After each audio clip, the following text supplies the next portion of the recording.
From no money to buying land and nearly passive income.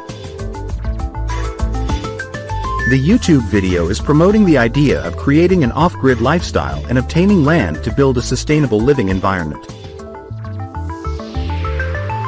The video starts by highlighting the transformation of the creators who began with no money, no land, and bad credit. They claim to have achieved ownership of 160 acres and their own mountain within 3 months. Additionally, they boast about generating passive income of up to $30,000 per month on the land. The video emphasizes the advantages of living close to nature, growing food, and enjoying a good life.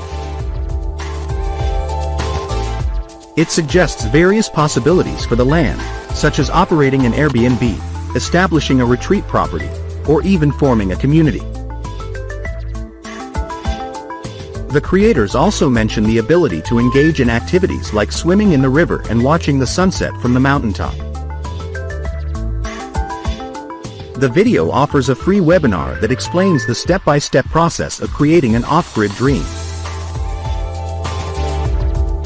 This includes acquiring and evaluating land, securing funds for the project, building an economic engine on the property to generate passive income, and designing the land to add value and attract support. It also touches on topics like finding caretakers or starting a community, implementing permaculture principles, ensuring food and water security, setting up solar power, and developing necessary infrastructure. Overall, the video aims to entice viewers with the promise of achieving a fulfilling and sustainable lifestyle through off-grid living, while also providing support and guidance through their community of like-minded individuals.